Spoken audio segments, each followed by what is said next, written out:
Dear students, welcome to ISCE SI Grant second part explanation. So, ఇప్పుడు మనం first question number 1 to question number 25 first part లో చూసాం. 26 నుంచి remaining questions part 2 లో చూస్తున్నాం. So 26th question చూడండి. Simplification అడుగున్నారు. 6 + 6 + 6 + 6 అంటే మొత్తం ఎంత అవుతుందని మనకు 24 అవుతుంది. 24/6 అంటే 24/6 అంటే మనకి ఎంత అవుతుందండి? 4 అవుతుందండి. సో ఇక్కడ బ్రాకెట్ లేదు చూడండి, అంటే 4/4 అంటే 1 అవుతుందండి. 4/4 అంటే 1 అవుతుంది, అంటే 4 + 4 + 4 అంటే 12, 12 + 1 13 అవుతుందండి. So your answer is what? 4/13. 4/13. So option C is the right answer. So question number 27. The first bell in a temple is rung every 18 minutes, the second bell every 24 minutes, third bell every 32 minutes. If those three bells rang together at 8 o'clock at once, so when would they all together ring again? So ఒక దేవాలయంలో మొదటి గంట so ప్రతి 18 నిమిషాలకి, రెండవ గంట ప్రతి 24 నిమిషాలకి, మూడవ గంట ప్రతి 32 నిమిషాలకు విడివిడిగా మునుగుతాయి.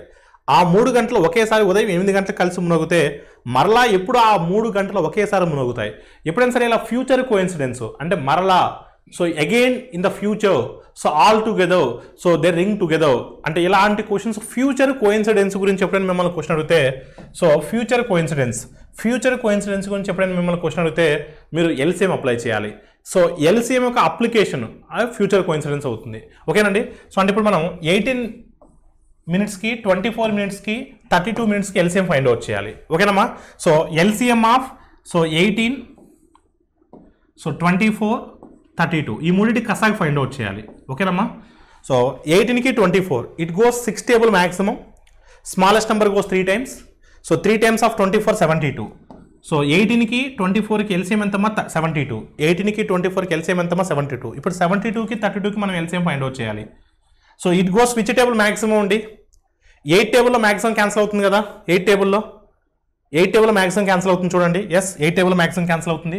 స్మాలెస్ట్ నెంబర్ గోస్ ఎన్ని టైమ్స్ అమ్మా? 4 times. So 4 times of 72. 4 times of 72 అంటే ఎంత అవుతుందండి? 288. అంటే ఎల్సిఎం ఈజ్ 288 మినిట్స్ అండి. LCM is what? 288. అంటే మళ్ళీ 288 మినిట్స్ తర్వాత మళ్ళీ మోగుతాయండి. సో ఉదయం ఎన్నింటికి మోగాయండి? 8 o'clockకి. 8 o'clock ప్లస్ 288 మినిట్స్ అండి. 288 మినిట్స్ మనం ఎలా రాయొచ్చు? 4 అవర్స్. 4 అవర్స్ అంటే so 240 minutes, 4 hours 48 minutes. 4 hours 48 minutes అంటే 8 o'clockకి మనం 4 అవర్స్ 48 మినిట్స్ యాడ్ చేస్తే 12:48 PM వస్తుందండి. 12:48 PM వస్తుంది. So 12:48 PM is the right answer. అంటే మధ్యాహ్నం 12:48కి మళ్ళా 3 గంటలు ఒకేసారి మురుగుతాయి. ఎప్పుడైనా గుర్తుపెట్టుకోండి, ఇలా ఫ్యూచర్ కోఇన్సిడెన్స్ రిలేటెడ్ సమ్స్ వస్తే మీరు ఆ నెంబర్స్కి ఎల్సిఎం ఫైండ్ అవుట్ చేస్తే సరిపోతుంది. ఆల్ ఆఫ్ యూ క్లియర్ అండి? So identify which are the following is incorrect. Incorrect statement అడుగుతున్నారండి. ఇక్కడ ఇన్కరెక్ట్ స్టేట్మెంట్ అడుగుతున్నారు. చూద్దాం. Incorrect statement. సో మనకు ఉన్న ఇచ్చినటువంటి 4గిట్లో ఇన్కరెక్ట్ స్టేట్మెంట్ సరి కానిది మనం ఐడెంటిఫై చేయాలి. సరి కానిది. సో ఫస్ట్ స్టేట్మెంట్ చూడండి. LCM of 2 numbers is 48. The ratio between those 2 numbers is 2:3 and the sum of those 2 numbers is 40. చూడమ్మా, ఎల్సిఎం ఈజ్ 48 అండి. So ratio between the 2 numbers is what అమ్మా? 2x 3x. 2x 3x అని అనుకుంటున్నాను. ఆ 2 numbers 2x 3x. 2xకి 3xకి LCM ఎంత అండి? ఈ రెండు ఎక్స్ అనే టేబుల్లో క్యాన్సిల్ అవుతాయి. సో 2xకు 3xకి ఎల్సిఎం ఎంతమ్మా? 6x. 6x అంటే ఎంతమ్మా? ఎల్సిఎం ఎంత ఇచ్చినాడు? 48 ఇచ్చినాడు అండి. 6x అంటే ఎల్సిఎం ఎంత ఇచ్చినాడు? 48. అంటే 6x 48 అయినప్పుడు రెండు సంఖ్యల మొత్తం ఎంతమ్మా? 5x. రెండు సంఖ్యల మొత్తం ఎంత? 5x. 6x 48 అయితే 6 టేబుల్లో 48 ఎన్ని టైమ్స్ పోతుందో? 8 టైమ్స్ పోతుంది. అంటే 5x అంటే 5 × 8 ఏమవుతుందంటే 40 అవుతుంది. అంటే some of the 2 numbers is 40 కదా. ఆ రెండు సంఖ్యల నిష్పత్తి 2:3.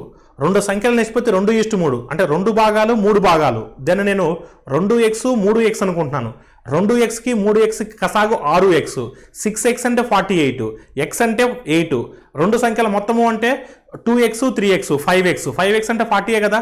అంటే రెండు సంఖ్యల మొత్తము 40 కదా ఇచ్చింది. అంటే ఫస్ట్ స్టేట్మెంట్ సరి అయినది. అడిగింది అంటే ఇన్కరెక్ట్ అని అడిగాడు, సరి కానిది అడిగాడు. అంటే మన ఫస్ట్ ఆప్షన్ అనేది మన ఆన్సర్ కాదు, ఇది correct answer. Next second statement చూద్దాం. The ratio between the 3 numbers is 3x 4x 5x. Their LCM is 2400. Their HCF is 40. చూద్దాం. 3x 4x 5x ఎల్సిఎం అంటే ఎంత అవుతుందండి? So 3 4s are 12, 3 4s are 12, ఓకేనమ్మా. సో 12 5 60 అంటే 60x అనేది so LCM అవుతుందండి. 60x అనేది ఎల్సిఎం అవుతుంది, x అనేది హెచ్సిఎఫ్ అవుతుందండి. 3x 4x 5x ఈ మూడు ఏ టేబుల్లో క్యాన్సిల్ అవుతాయి అంటే x అనే టేబుల్లో క్యాన్సిల్ అవుతాయి. అంటే హెచ్సిఎఫ్ అనేది x అవుతుందండి. హెచ్సిఎఫ్ అనేది ఏమవుతుందండి? x అవుతుందండి. హెచ్సిఎఫ్ x అవుతుందండి. ఎల్సిఎం ఏమవుతుందండి? 60x అవుతుందండి. 60x ఈజ్ ఈక్వల్ టు 2400 అంటే x ఈజ్ ఈక్వల్ టు 40 కదా. 60x ఈజ్ ఈక్వల్ 2400 అంటే x ఈజ్ ఈక్వల్ 40 కదా. x ఈజ్ ఈక్వల్ 40 అంటే హెచ్సిఎఫ్ కూడా x కదా, 40 కదా. అంటే సెకండ్ స్టేట్మెంట్ కూడా కరెక్టే. సెకండ్ స్టేట్మెంట్ కూడా కరెక్టే. చూడండి 3:4:5ని నేను 3x 4x 5x అనుకుంటున్నాను, సంఖ్యలుగా అనుకుంటున్నాను. 3x 4x 5x కసాగు 60x. 60x అంటే 2400, x అంటే 40. So 3x 4x 5x HCF ఎంత అంటే x. ఆ మూడు కూడా x అనే టేబుల్లోనే పోతాయి, మ్యాక్సిమం x అనే టేబుల్లోనే పోతాయి. x అంటే హెచ్సిఎఫ్, x అంటే 40, హెచ్సిఎఫ్ కూడా 40 ఇచ్చాడు కాబట్టి సెకండ్ స్టేట్మెంట్ కూడా ఇంకా సరైన స్టేట్మెంటే, అంటే కరెక్ట్ స్టేట్మెంటే. మనకు కావాల్సింది సరికాని స్టేట్మెంట్ కావాలి. సో థర్డ్ ఆప్షన్ చూద్దాం. So HCF of 2 numbers is 11. LCM of 2 numbers is 7700. One of the number is 275 while the second number is 308. So మనకు ఒక రూల్ తెలుసండి. LCM of 2 numbers is equal to LCM of product of the 2 numbers is equal to product of their LCM and HCF అండి. Product of the 2 numbers. Product of the 2 numbers. First number is what amount? 275. Second number is what అంటే 308. Product of the 2 numbers is equal to product of the 2 numbers is equal to product of their LCM and HCF. Product of their HCF and LCM. HCF and LCM ఈ రెండు ఈక్వలా కాదా? ఓకేనమ్మా. రెండు సంఖ్యల లబ్ధము is equal to వాటి యొక్క కసాగు మరియు గసాబా లబ్ధానికి సమానం. సో ఈ రెండు ఈక్వలా కాదా చెక్ చేద్దాం. సో 11 టేబుల్లో మనకు 275 క్యాన్సిల్ అవుతుందండి. 11 2s 22, 11 5s. ఓకేనండి.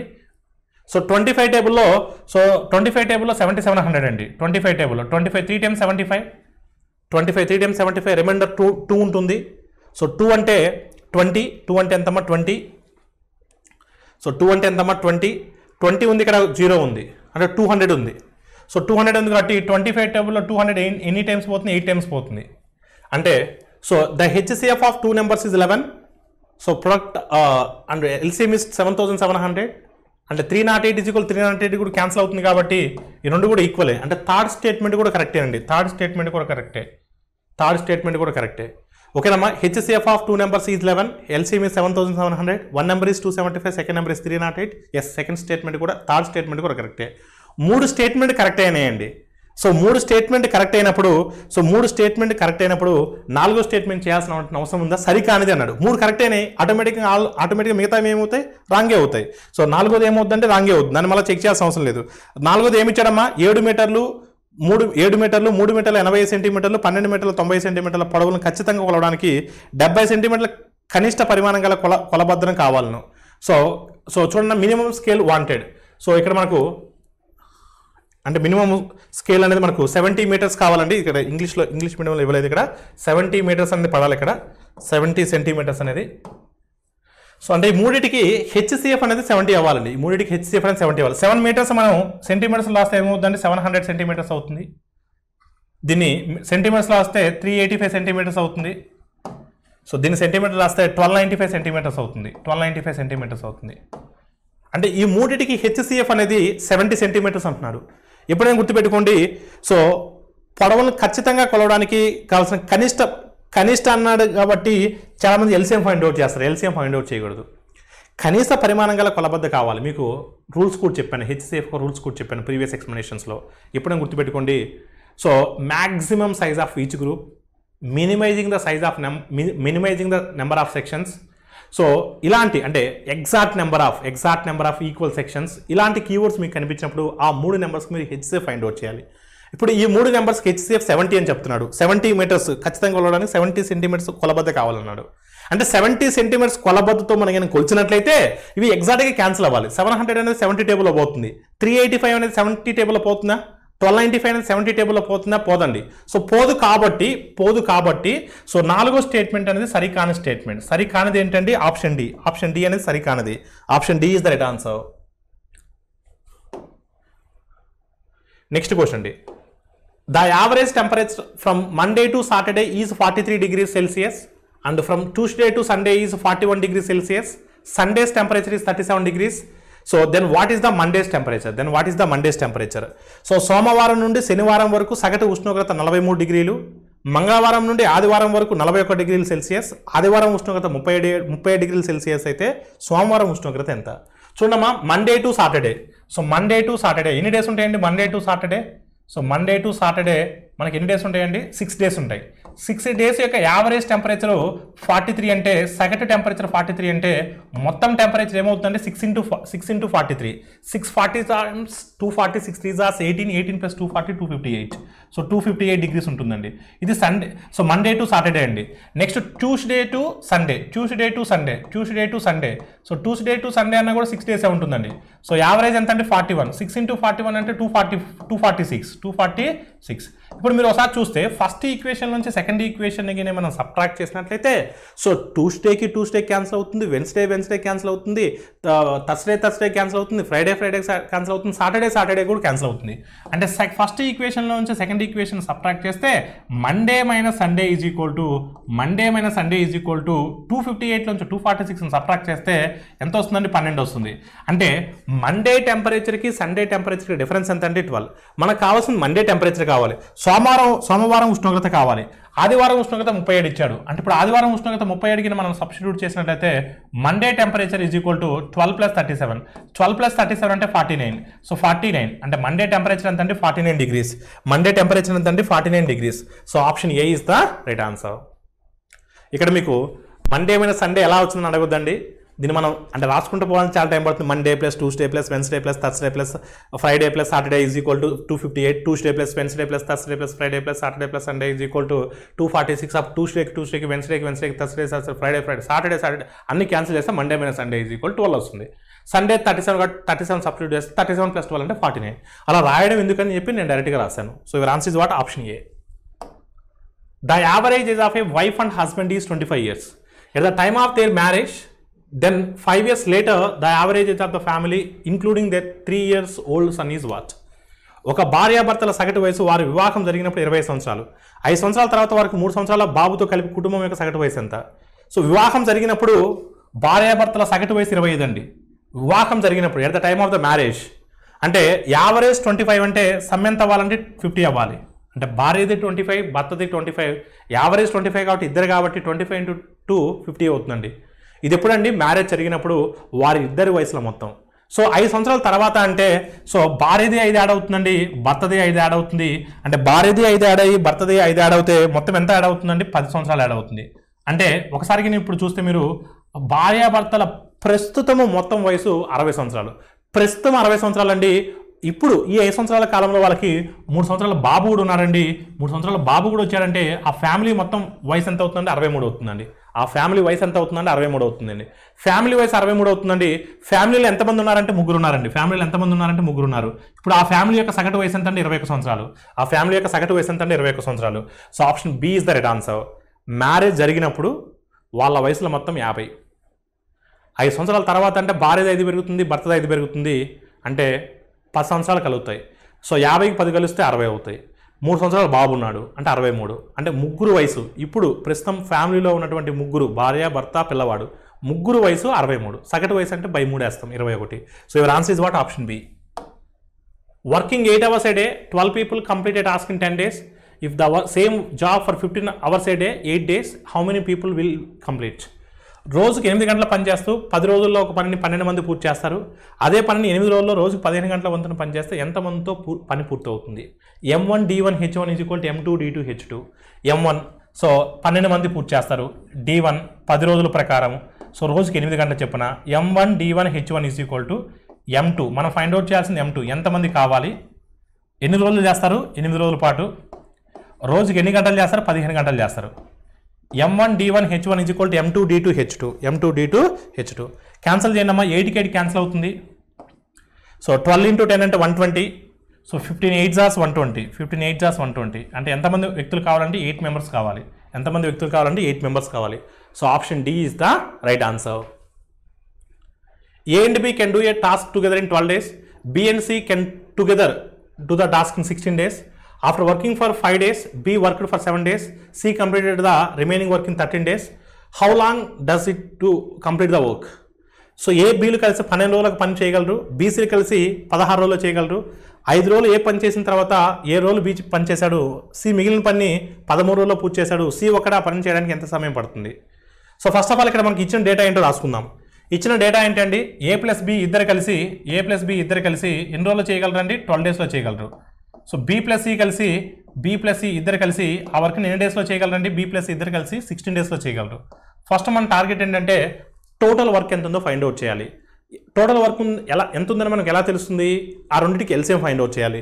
12కి 16కి ఎల్సిఎం ఎంత అంటే 48, 12కి 16కి ఎల్సిఎం ఎంత అంటే 48. So it goes 4 table maximum, smallest number goes 3 times of 16 48, అంటే టోటల్ వర్క్ అనేది 48 ఉంది. సో 12 డేస్లో 48 అంటే పర్ డేకి 4 యూనిట్స్, 16 డేస్లో 48 అంటే పర్ డేకి 3 యూనిట్స్. సో పర్ డేకి 4 యూనిట్స్, పర్ డేకి 3 యూనిట్స్. అలా క్లియర్ అండి. అదే ఇప్పుడు వర్క్ని ఎవరు స్టార్ట్ చేశారు, ఏ 5 రోజులు చేశాడు, ఏ 5 రోజులు వర్క్ చేశాడు, బి 7 రోజులు చేశాడు, జాగ్రత్తగా వినాలమ్మా మీరు, బి 7 రోజులు చేశారు, సి 13 రోజులు చేశాడు. వీళ్ళందరూ కలిసి ఎంత వర్క్ చేశారండి, ఏ 5 రోజులు, బి 7 రోజులు, సి 13 రోజులు కలిసి ఎంత వర్క్ చేశారండి, టోటల్ వర్క్ ఎంత 48 యూనిట్స్ చేశారు. ఇప్పుడు మీకు ఏసి ఇండివిజువల్ వర్క్ తెలుసా, ఏ రోజుకి ఎంత చేయగలదో తెలుసా, బి రోజు ఎంత చేయగలదో తెలుసా, సి రోజుకి ఎంత చేయగలదో తెలుసా, తెలియదు. ఏ ఇండివిజువల్ తెలియదు, బి ఇండివిజువల్ తెలియదు, సి ఇండివిజువల్ తెలియదు. కానీ నాకు ఏబి కలిసి రోజుకి ఎంత చేయగలదో తెలుసు, బీసీలు కలిసి రోజుకి ఎంత చేయగలదో తెలుసు. అంటే మనకు తెలియని డేటాని తెలిసిన దాంట్లోకి మార్చుకోవాలి అంటే ఏం చేయాలి. ఇప్పుడు ఏ ఇండివిజువల్ తెలియదు, బి ఇండివిజువల్ తెలియదు, కానీ ఏ ప్లస్ బి టుగెదర్ తెలుసు కదా. అంటే ఏ ప్లస్ బి మ్యాక్సిమం ఎంత తీసుకోవచ్చు, మ్యాక్సిమం ఎంత కామన్ తీయొచ్చు, ఏ ప్లస్ బి 5 తీయొచ్చా, ఏ ప్లస్ బి మ్యాక్సిమం 5 తీయొచ్చు కదా. 5 కన్నా తక్కువ తీయకూడదు, ఎక్కువ తీయకూడదు. తక్కువ తీస్తే ఏ మిగిలిపోతాడు, ఏ ఇండివిజువల్ వరకు మనకు తెలియదు, అందుకని ఖచ్చితంగా 5 తీయాలి. అంటే ఏ ప్లస్ బి కలిసి 5 రోజులు పనిచేశారా మనం అనుకోవాలి. ఓకేనమ్మా, 5 రోజులు పనిచేశారు. ఇప్పుడు బి అనేవాడు మొత్తం 7 రోజులు పనిచేశాడు. మరి 5 రోజులు ఏతో చేసిండు, అంటే మిగిలిన 2 రోజులు ఎవరితో చేసి ఉండాలి, సితో చేసి ఉండాలి. మనకి B plus C 1 day work కూడా తెలుసు కాబట్టి, అంటే బి ప్లస్ సి కలిసి ఎన్ని రోజులు వర్క్ చేశారని అనుకోవాలి, మనం 2 డేస్ వర్క్ చేశారనుకోవాలి. ఎందుకంటే మనకు B plus C 1 day work కూడా తెలుసు కాబట్టి. సార్ మీరు 2 ఎందుకు తీసుకున్నారు, ఒకటి తీసుకోవచ్చుగా, నువ్వు ఒకటి తీసుకుంటే బీస్ 1 డే వర్క్ మిగిలిపోతుంది. బీస్ 1 డే వర్క్ మీకు తెలుసా, అలాంటప్పుడు ఆన్సర్ చేయగలమా, చేయలేము. అందుకని ఖచ్చితంగా 2 తీసుకోవాలి. ఇప్పుడు సి అనేవాడు బీతో 2 రోజులు చేసిందంటే సి అనేవాడు ఒంటరిగా ఎన్ని రోజులు చేసి ఉండాలి, 11 రోజులు చేసి ఉండాలి. సి అనేవాడు ఒంటరిగా 11 రోజులు చేసి ఉండాలి. So is equal to what 48. ఇప్పుడు మనకి ఏబీ తెలుసు, బీసీ తెలుసు కాబట్టి ఆ రెండింటిని సబ్స్టిట్యూట్ చేస్తే సి అనుకోగలం. అడిగింది కూడా సీనే. So A plus B 1 day work ఎంత అంటే 4, A plus B 1 day work ఎంత అంటే 4 × 5 20. B plus C 1 day work ఎంత అమ్మా 3 × 2 6. చూడమ్మా ఇక్కడ 20, ఇక్కడ 6 26 అవతలకు వచ్చేస్తే ఏమవుతుందండి, -26 అవుతుంది. అప్పుడు C's 11 days work is equal to 48 - 26 అంటే 22. సీస్ 11 డేస్ 22 అంటే 1 డే ఎంత అవుతుంది, 2 అవుతుంది. అంటే C's 1 day work is 2. C's 1 day work ఎంతమ్మా 2. సి ఒక్క రోజులో ఎంత చేయగలడంటే 2 చేయగలడు. సి ఒక్క రోజులో 2 చేయగలడండి. అడిగిన క్వశ్చన్ ఏంటంటే సి ఒక్కడే మొత్తం పని చేసేమాడితే ఎన్ని రోజులు పడుతుంది, రోజుకి 2 చొప్పున 48 చేయడానికి, ఎన్ని రోజులు పడుతుందండి, 24 రోజులు పడుతుంది. అంటే సి ఒక్కడే మొత్తం పని చేయడానికి 24 రోజులు పడుతుంది. సో మీ ఆన్సర్ ఎంత అండి, option B is the right answer. 6 men and 8 boys together in 10 days work in 26 men and 48 boys can do the work in 2 days. Then how many days it takes 15 men and 20 boys to do the same work together. 6 మంది పురుషులు 8 మంది బాలులు కలిసి 10 రోజుల్లో పని చేశారు. 26 మంది పురుషులు 48 మంది బాలులు కలిసి 2 రోజుల్లో పని పూర్తి చేశారు. ఇదే పనిని 15 మంది పురుషులు 20 మంది బాలులు కలిసి ఎన్ని రోజుల్లో పూర్తి చేస్తారు. ఇది మరియు కేసు అంటామండి, అండ్ కేసు అంటాం. సో ఇటువంటి అండ్ కేసు వచ్చినప్పుడు, ఓకేనమ్మా, అండ్ కేసు వచ్చినప్పుడు మనం ఫస్ట్ మ్యాన్కి బాయ్కి రిలేషన్ ఫైండ్ అవుట్ చేయాలి. సో రిలేషన్ ఎలా ఫైండ్ అవుట్ చేయాలంటే చూడండి, 6 men + 8 boys together complete the work in ఎన్ని డేస్ అమ్మా 10 days is equal to same work కాబట్టి ఈక్వల్ టు రాస్తున్నాను. 26 men 48 boys in 2 days. ఒకసారి జాగ్రత్త చూడమ్మా, మీరు క్యాలిక్యులేషన్ అనేది జాగ్రత్త చూడండి. సో 6 × 10 60, 26 × 2 52. చూడమ్మా, 60 menకి 52 menకి డిఫరెన్స్ ఎంతమ్మా, 8 men. డిఫరెన్స్ ఎంత అండి, 8 men. 8 men ఎలా వచ్చిందో తెలుసు కదా, 10 × 6 60 men, 26 × 2 52 men. 60 menలో నుంచి 52 men తీసేస్తే 8 men వస్తుంది. ఇక్కడ 10 × 8 80 boys. ఇక్కడ 2 × 48 96 boys. 96 boysలోంచి 80 boysని సబ్ట్రాక్ట్ చేస్తే 16 boys వస్తుంది. 16 బాయ్స్ వస్తుంది. అంటే 8 మెన్ అంటే 16 బాయ్స్కి ఈక్వల్. 8 మెన్ అంటే 16 బాయ్స్కి ఈక్వల్. అప్పుడు 1 man is equal to what అమ్మా? 1 మ్యాన్ ఈజ్ ఈక్వల్ టు 2 బాయ్స్కి ఈక్వల్. అంటే మీనింగ్ ఏంటి?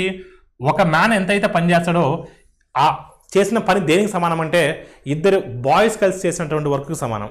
ఇప్పుడు మనం మెన్ను బాయ్స్లో మార్చవచ్చు, లేదా బాయ్స్ని మెన్లో మార్చవచ్చు. మెన్ను బాయ్లో మారుద్దాం. అంటే ఇక్కడ మెన్ను బాయ్లో మారుస్తున్నా అంటే 6 మంది పురుషులు. 6 మంది పురుషులు అనేది దేనికి సమానం అండి? ఇద్దరు. సో ఒక్కొక్కళ్ళు అంటే ఇద్దరికి కదా, అంటే 6 12 మంది బాలులకు సమానం. 12 మంది బాలులకు సమానం. సో ఇక్కడ ఆల్రెడీ ఎంతమంది బాలులు ఉన్నారంటే 8 మంది బాలులు ఉన్నారు. ఆల్రెడీ ఎంతమంది బాయ్స్ ఉన్నారంటే 8 బాయ్స్ ఉన్నారు. 12 బాయ్స్ 8 బాయ్స్ మొత్తం ఎంత అంటే 20 boys. 12 boys plus 8 boys 20 boys. 20 boys ఎన్ని డేస్లో చేశారంటే 10 డేస్లో చేశారు. 20 బాయ్స్ ఎన్ని డేస్లో చేశారు? 10 డేస్లో చేశారు.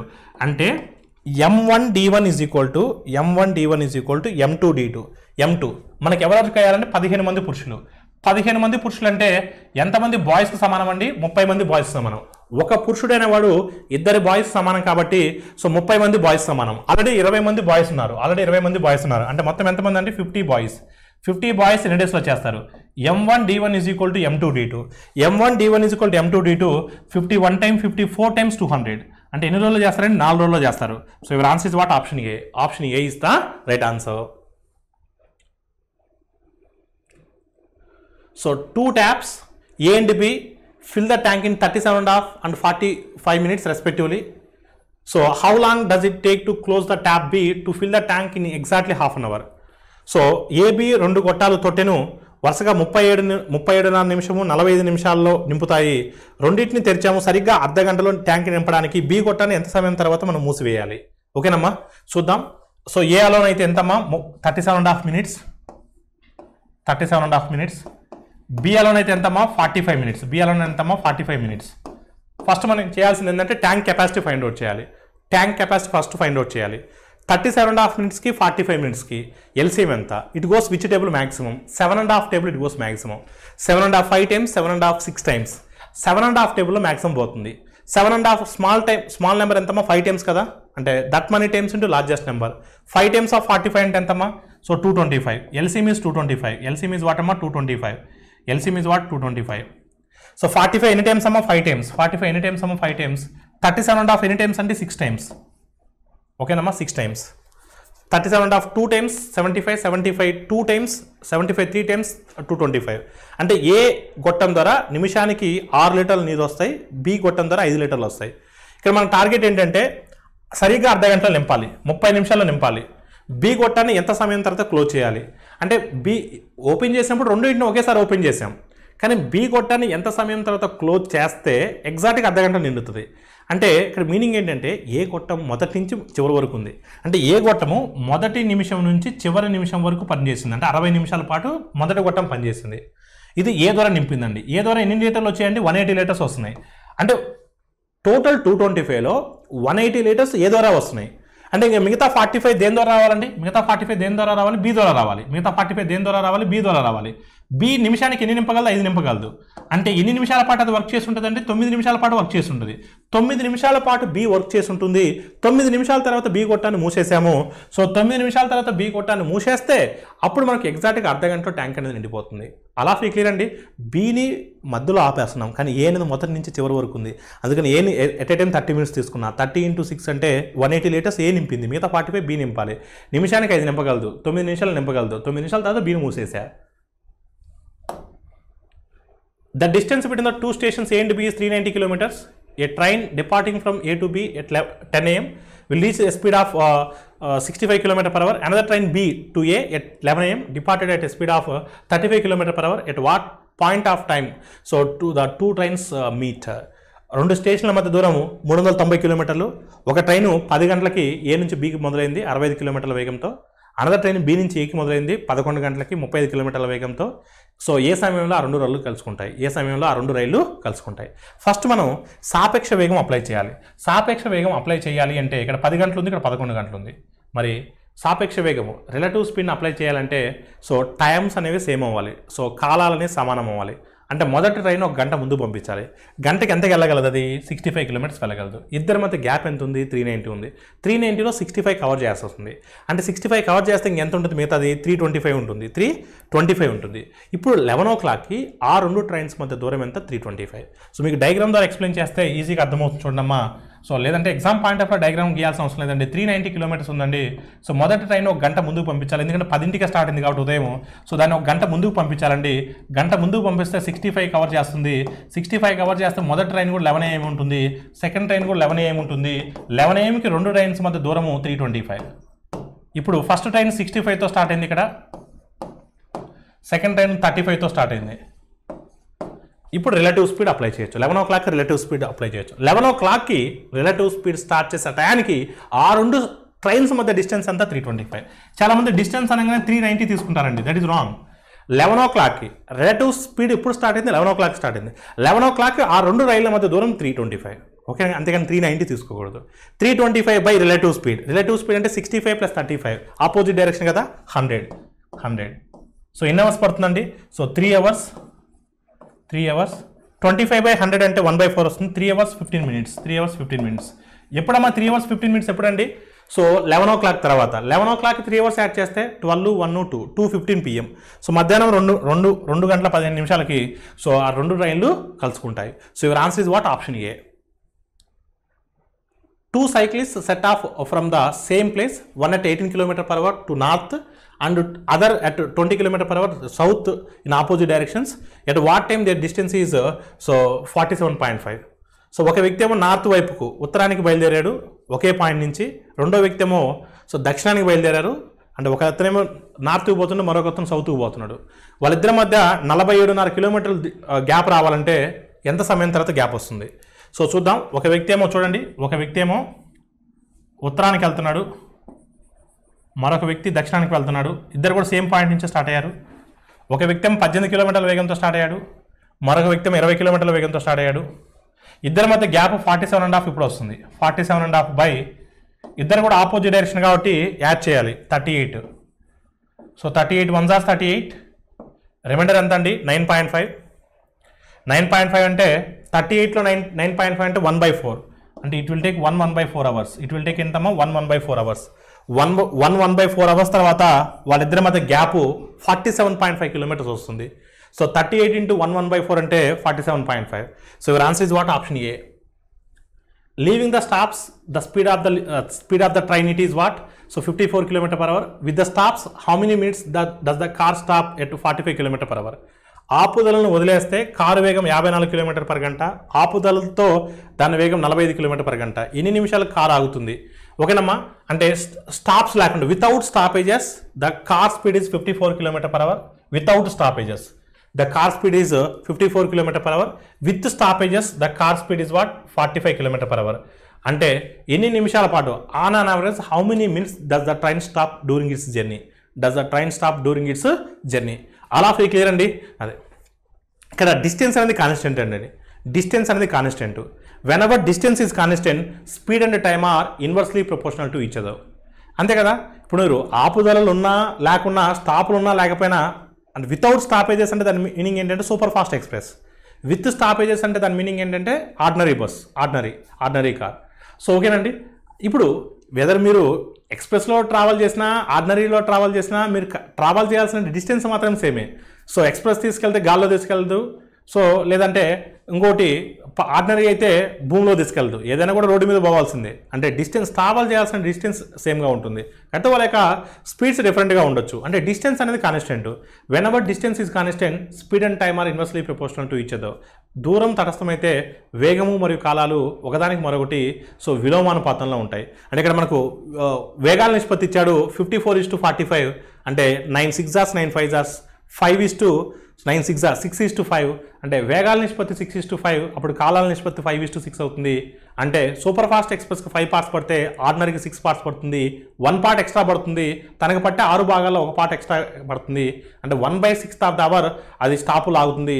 1/6 of the hour అంటే మినిట్స్లో అడిగాడు కాబట్టి 1/6 × 60 అంటే 10 minutes. So your answer is what? On an average 10 నిమిషాల పాటు గంటకి అది స్టాపులు లాగుతుంది.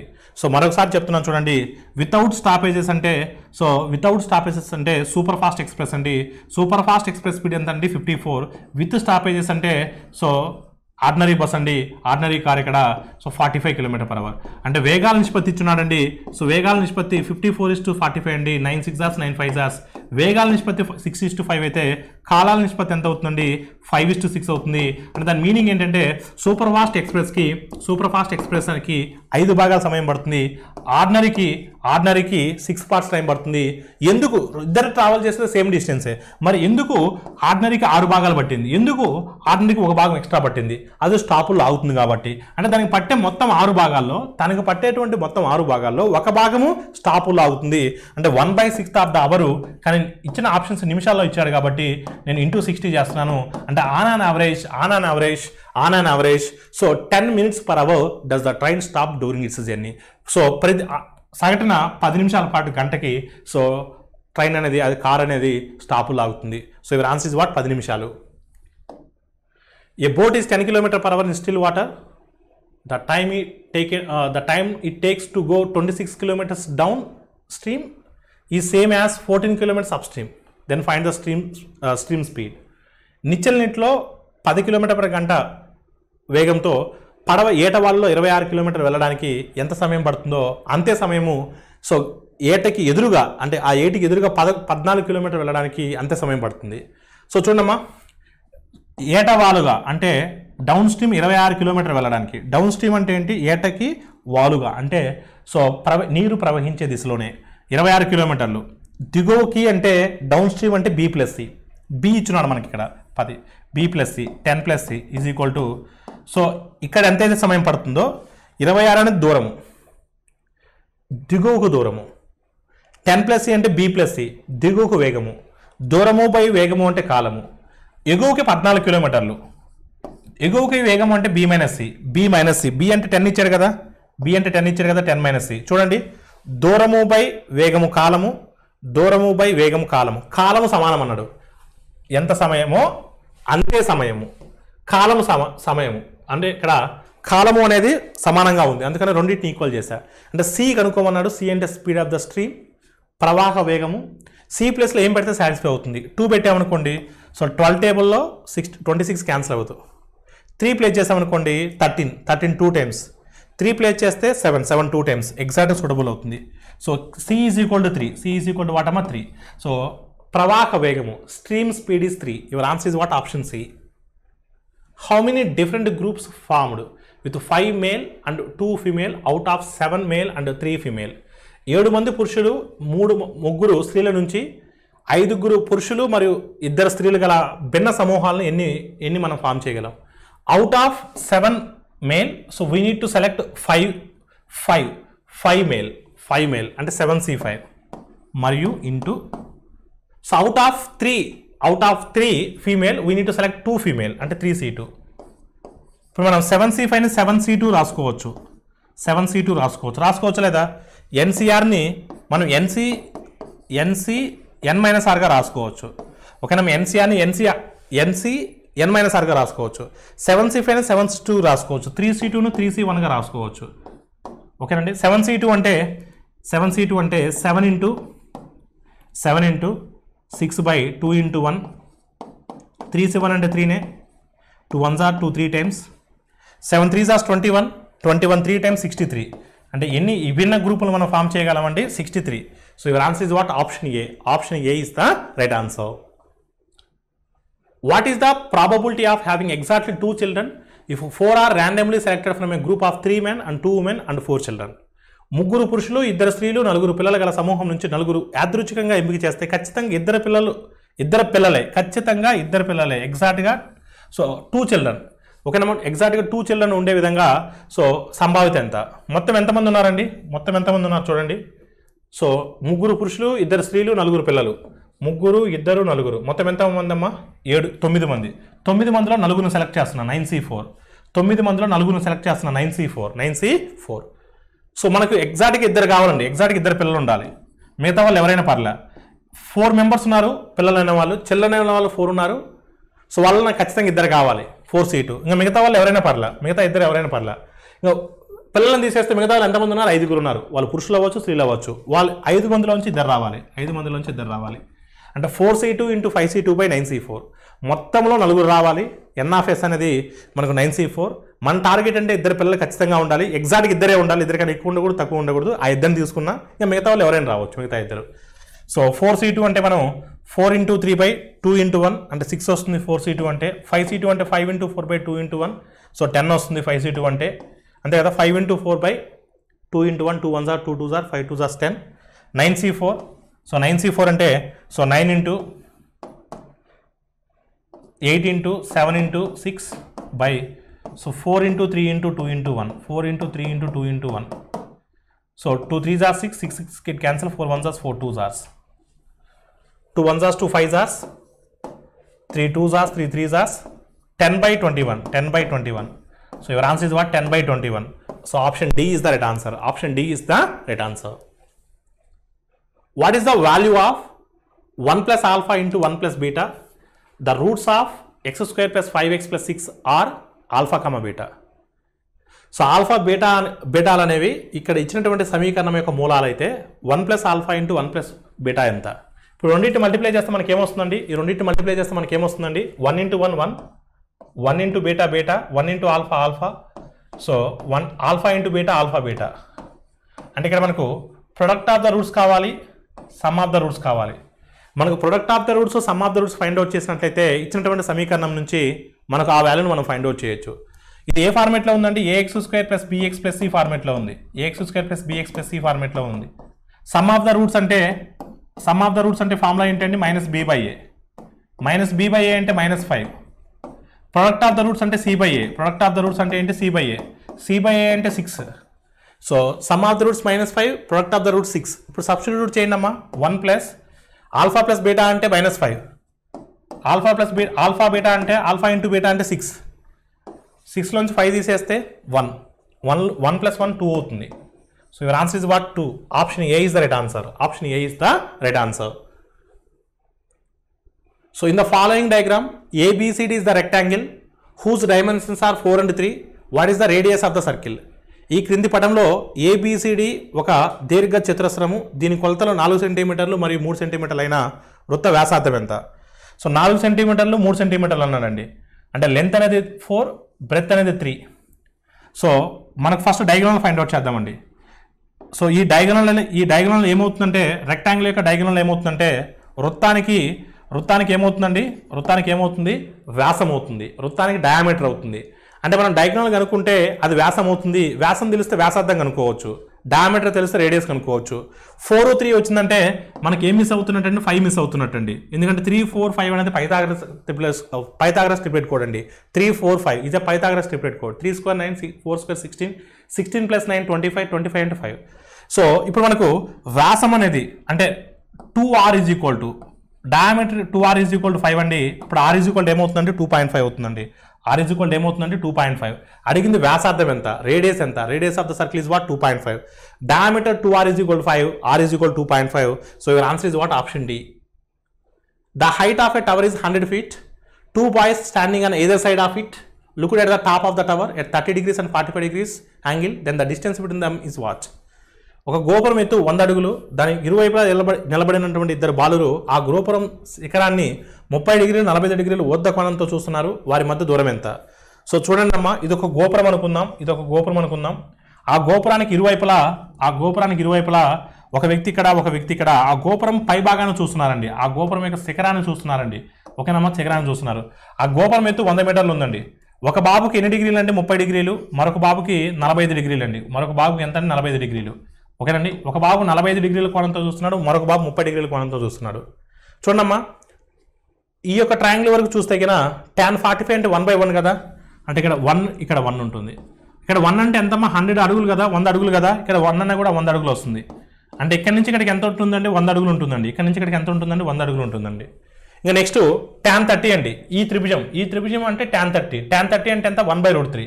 ఇక్కడ 1 అండి, ఇది 1, ఇది √3 అండి. 1 పార్ట్ 100 అయితే √3 పార్ట్స్ ఏమవుతుందండి? 100√3 అవుతుందండి. ఓకేనమ్మా. సో చూడండి అమ్మా, tan 30 అంటే 1/√3, ఇది 1, ఇది √3 అండి.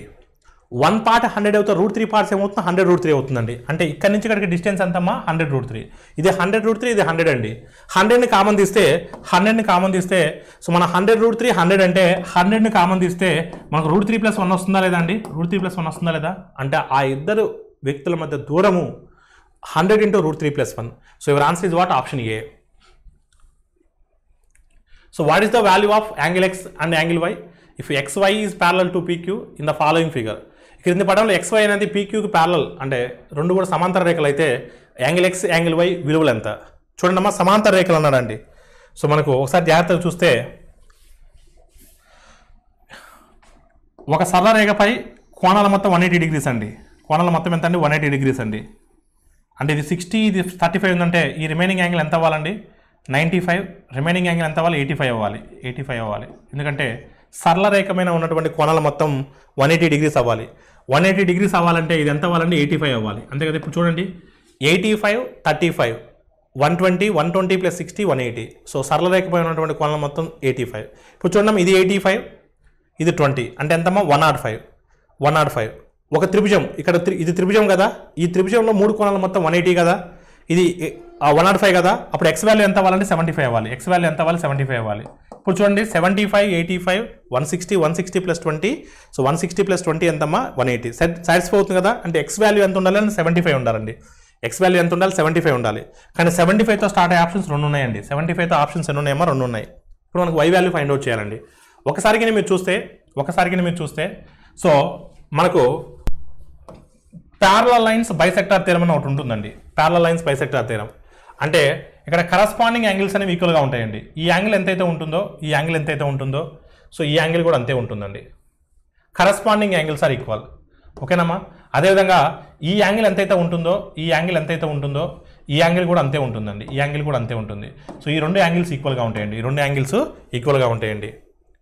ఇప్పుడు అంటే ఈ 2 యాంగిల్స్ ఈక్వలే కదా, ఈ 2 యాంగిల్స్ ఈక్వలే కదా, ఈ 2 యాంగిల్స్. ఇది 60 కాబట్టి ఈ మొత్తం కూడా 60 ఉండాలి. ఈ మొత్తం కూడా 60 ఉండాలి. ఆల్రెడీ 20 ఉంది. ఇప్పుడు y వాల్యూలు ఎంత ఉండాలంటే 40 ఉండాలి. అంతే కదా. ఇప్పుడు ఇది 60 ఉందండి. ఇది 60 degrees ఉన్నప్పుడు ఇది కూడా 60 degrees ఉండాలి కదా, ఇది కూడా 60 degrees ఉండాలి కదా. ఈ 60లో ఆల్రెడీ ఇది 20 ఉందండి. అంటే రిమైనింగ్ ఏమి ఉండాలి? 40 ఉండాలండి. So your answer is what? 75, 40. So ఇప్పుడు చూడండి ఇది ఎంత ఉందమ్మా? 35, 65, 35, 85 అంటే 120 అండి.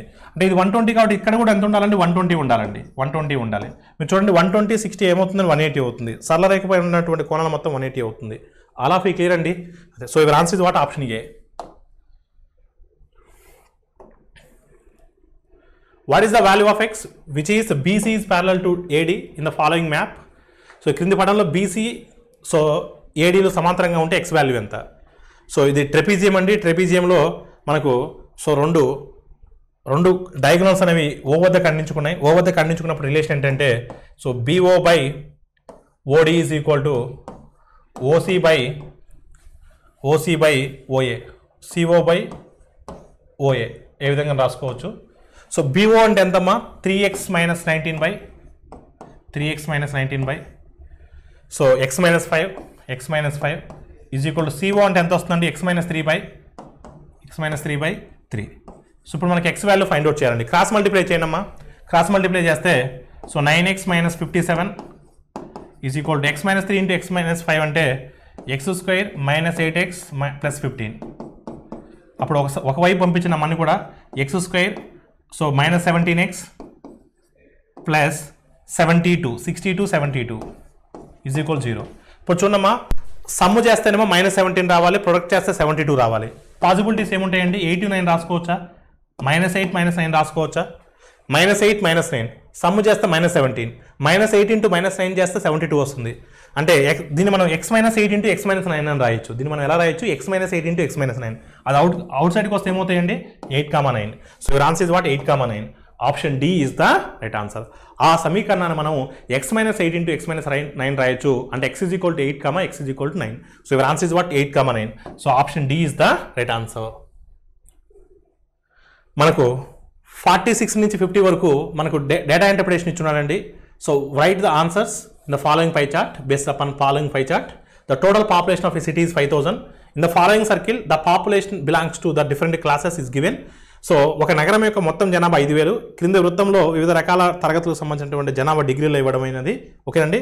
సో చూద్దాం. ఒకసారి కానీ మీరు చూస్తే సో డిగ్రీలో ఎప్పుడైనా గుర్తుపెట్టుకుని పై చార్ట్ అనేది ఇన్ టర్మ్స్ ఆఫ్ పర్సంటేజ్లో ఇస్తే 100% సమానం, ఇన్ టర్మ్స్ ఆఫ్ డిగ్రీలో ఇస్తే 360 degrees సమానం. సో నేను ఈ యొక్క చార్ట్ నేను ఒకసారి కానీ మీరు చూస్తే నేను ఈ చార్ట్ నేను పక్కన రాస్తున్నాను చూడండి.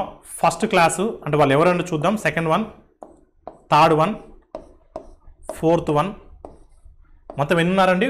5 ఉన్నాయా? 5 ఉన్నాయి. ఫిఫ్త్ వన్, ఫస్ట్ వన్ ఎన్ని డిగ్రీస్ అండి? 162 degrees. 162 degrees. సో మనకు ఇక్కడ విషయం ఏంటంటే 100% అంటే 360 degrees అండి. 100% అంటే ఎంత? 360 degrees. 100% అంటే 360 degrees. 50% ఎంత? 180 degrees. 50% అంటే ఎంత? 180 degrees. 50% అంటే 180 degrees. 5% ఎంత? 18 degrees. 5% ఎంత? 18 degrees. ఇప్పుడు చూడండి 180లోంచి 18 తీసేస్తే 162 వస్తుంది కదా, అంటే 50లోంచి 5 తీసేస్తే 45. ఈ 162 degrees అనేది ఎంత పర్సెంట్ సమానం అండి? 45% సమానం అండి. 45% సమానం. అలా క్లియర్ అండి. సెకండ్ వన్ ఈజ్ వాట్ అమ్మా? 108 degrees. ఇప్పుడు చూడండి 100% అంటే 360 degrees కదా, 10% అంటే 36 degrees, 30% అంటే 108 degrees. అంటే 108 degrees అనేది ఎంత పర్సెంట్ సమానం అండి? 30% సమానం. ఎంత పర్సెంట్ సమానం అండి? 30%కి ఈక్వల్. 30%కి ఈక్వల్. నెక్స్ట్ థర్డ్ వన్ అండి 54 degrees. చూడమ్మా 10% అంటే ఎంత అని చెప్పాను మీకు? 36 degrees అని చెప్పాను. 10% 36 degrees, 5% 18 degrees, 15% అంటే 54 degrees కదా. అంటే సో 54 degrees అంటే ఎంత పర్సెంట్ సమానం అండి? 15% సమానం. 15%కి ఈక్వల్. నెక్స్ట్ అండి ఫోర్త్ వన్ 18 degrees. 18 degrees అంటే ఎంతమ్మా? 18 degrees అంటే ఎంత? 5%. నెక్స్ట్ ఫిఫ్త్ వన్ ఎంత అండి? ఫిఫ్త్ వన్ కూడా 18 degrees అండి. ఫిఫ్త్ వన్ కూడా 18 degrees. 18 degrees ఇది నథింగ్ బట్ 5%. మీరు పర్సంటేజెస్ అన్నీ యాడ్ చేస్తే 100%కి ఈక్వల్ అవుతుంది. 100%కి ఈక్వల్ అవుతుంది. అదేవిధంగా డిగ్రీస్ మొత్తం యాడ్ చేస్తే 360 degreesకి ఈక్వల్ అవుతుంది. 100% మనకి ఎంత ఇచ్చినాడమ్మా? ఇక్కడ 5000 ఇచ్చున్నాడు. 100% ఎంత ఇచ్చినాడమ్మా? మనకు 5000 ఇచ్చున్నాడు. 100% 5000 ఇచ్చున్నాడు. అలా క్లియర్ అండి.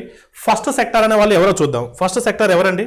ఫస్ట్ సెక్టార్ వాళ్ళు ఎవరు? Employees in the public sector.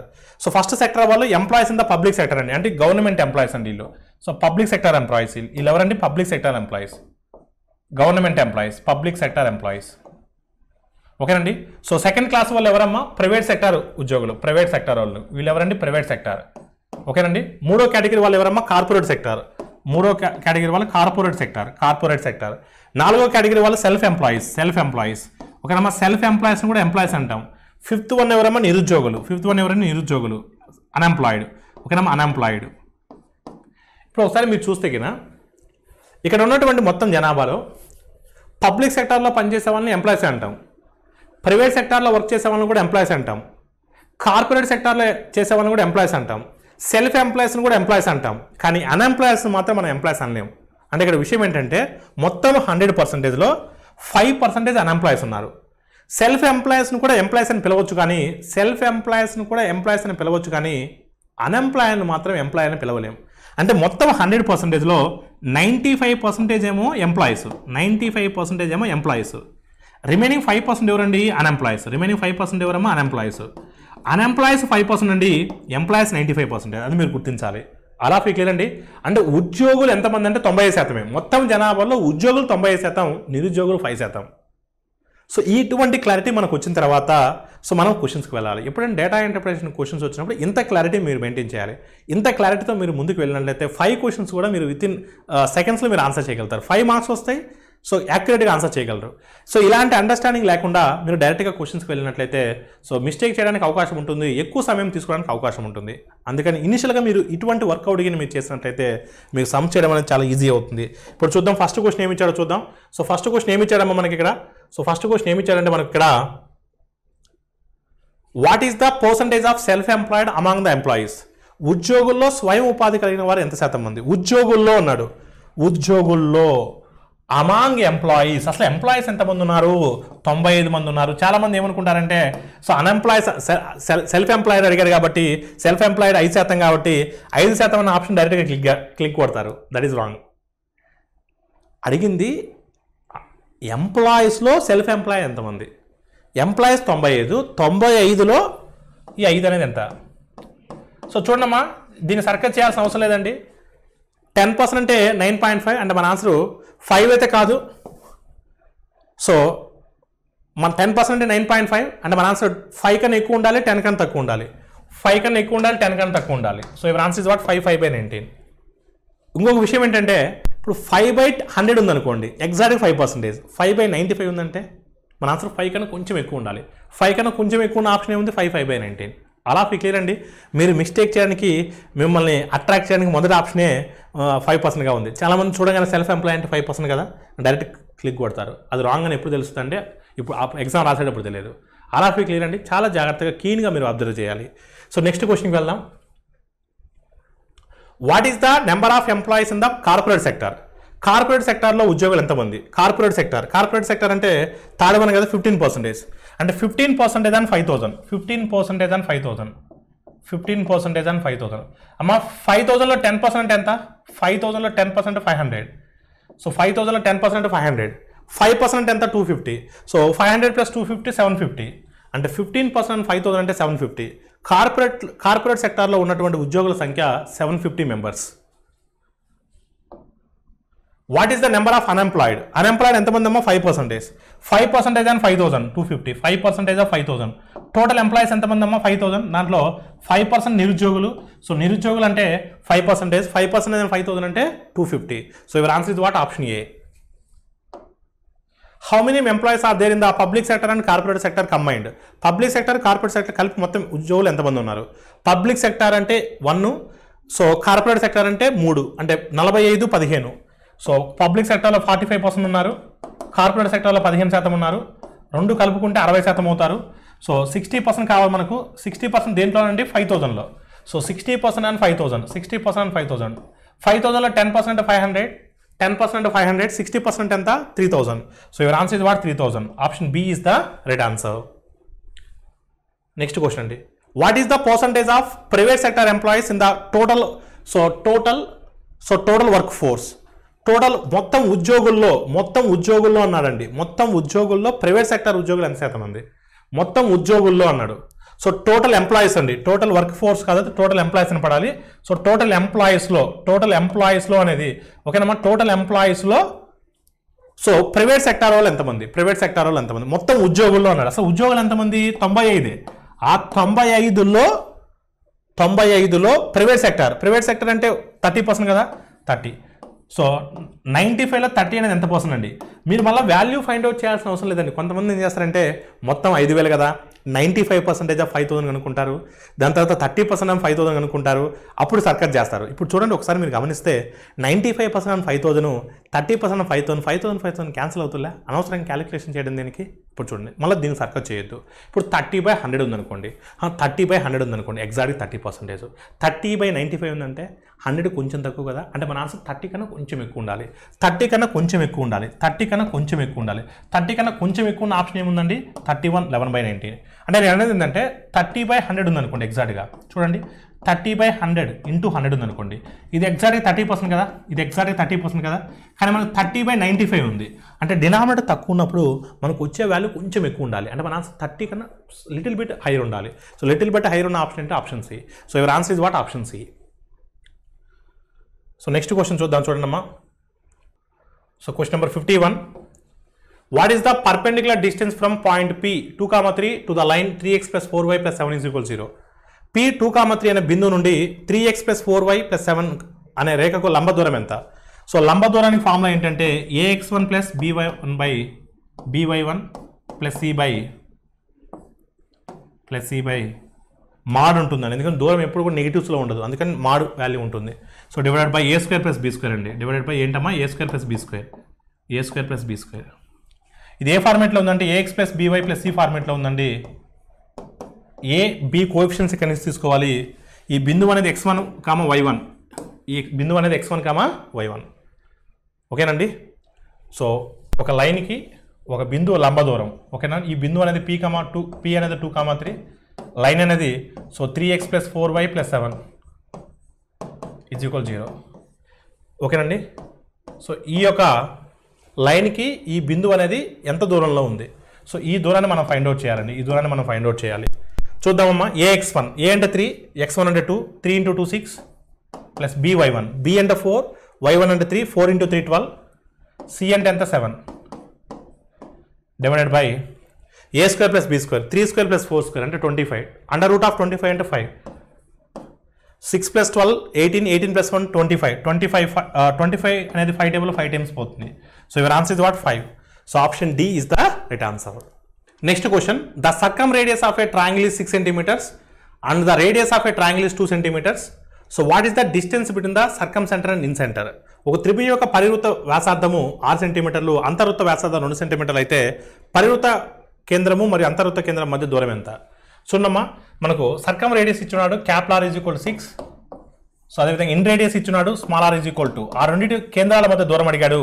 So distance d = √√ capital R² -2 into capital R into small r. This is the formula for distance between the 2 centers. ఓకేనమ్మా? సో గుర్తుపెట్టుకున్నామ్మా ఈ ఫార్ములాలు మీ అందరూ కూడా.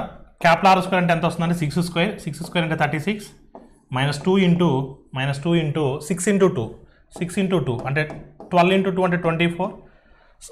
36లోంచి 24 తీసేస్తే √12 వస్తుంది. √12 అని మనం ఎలా రాయొచ్చు? 2√3 రాయొచ్చు. √12 ఎలా రాయొచ్చు? 2√3 రాయొచ్చు. So your answer is what option B. So 2√3, 2 under రూట్లోకి వెళ్తే 4 అవుతుంది, 4 × 3 12 అవుతుంది. So your answer is what 2√3. ఈ ఫార్ములాను మీరు గుర్తుపెట్టుకున్నామ్మా. So your answer is what option B. What is the area of the triangle if the perpendicular, so perpendiculars to the sides of the triangle are 2√3, 3√3, 5√3 from any interior point of equilateral triangle. సమబాహు త్రిభుజంలో ఏదైనా అంతర బిందువు నుండి ఒక త్రిభుజ భుజాలకు లంబ దూరాలు 2√3, 3√3, 5√3 ఇచ్చినట్లయితే ఆ త్రిభుజం యొక్క వైశాల్యం ఎంత? ఎప్పుడైనా సరే లంబ దూరాలు ఇస్తే, పర్పెండిక్యులర్స్ ఇస్తే, లెన్స్ ఆఫ్ పర్పెండిక్యులర్స్ ఇస్తే, ఈ లెన్స్ ఆఫ్ పర్పెండిక్యులర్స్ మనం P1, P2, P3 అనుకుంటాం.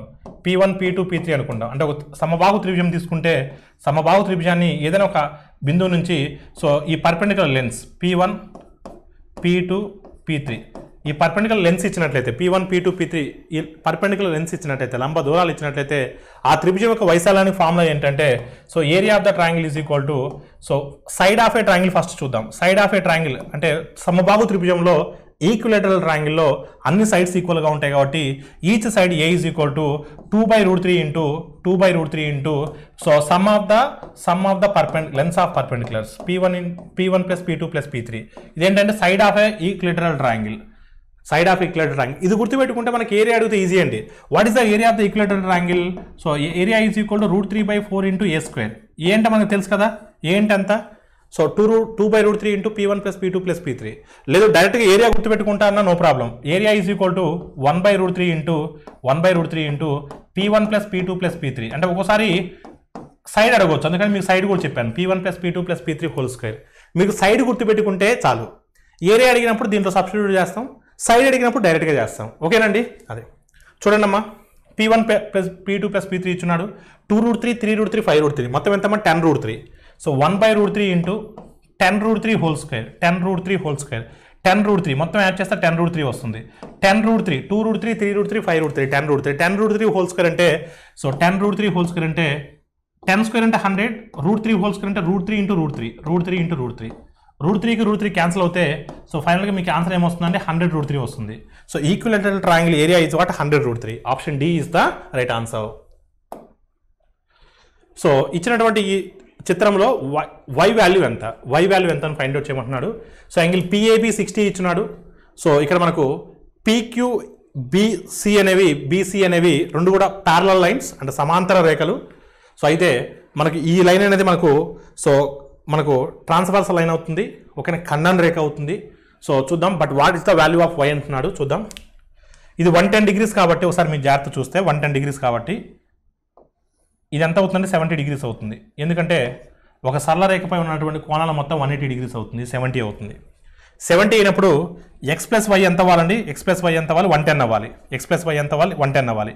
ఇంకోటి ఏంటంటే మీకు ఇందాక కూడా చెప్పాను, ఇవి రెండు సమాంతర రేఖలు అయితే ఇది ట్రాన్స్వర్సల్ లైన్ అనుకుంటే interior alternative angles are equal.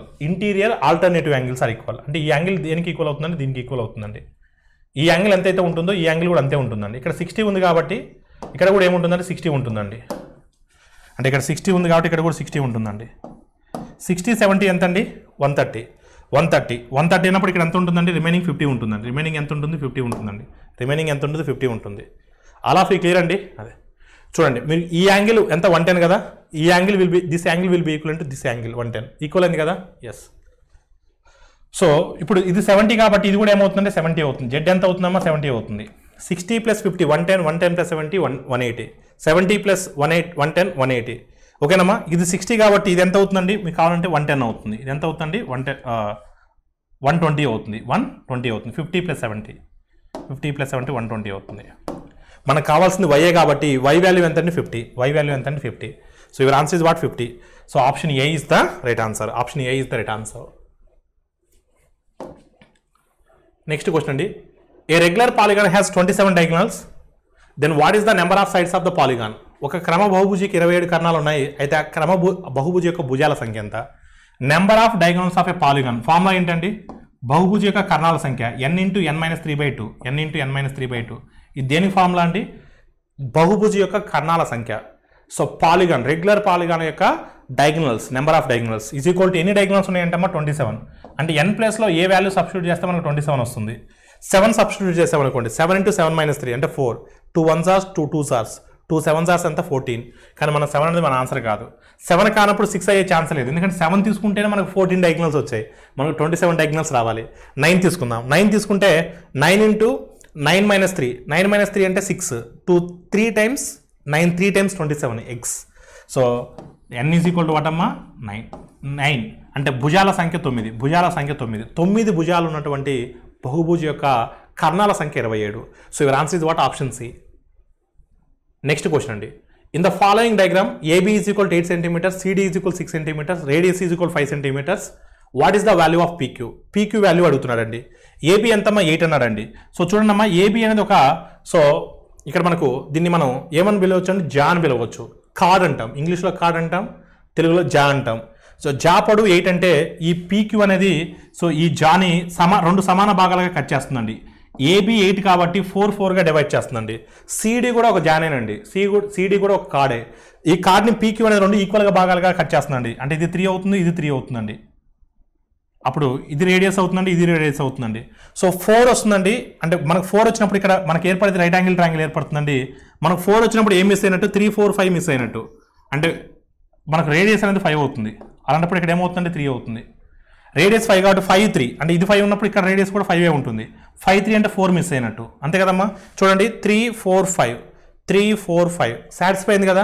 అంటే అడిగింది PQ అడిగాడండి. PQ లెంత్ అడిగాడండి. ఇక్కడ నుంచి ఇక్కడికి డిస్టెన్స్ ఎంత అన్నాడు. సో ఇక్కడ నుంచి ఇక్కడికి డిస్టెన్స్ ఎంత ఉంటుందంటే 3 4 7 ఉంటుంది. So your answer is what 7 cm.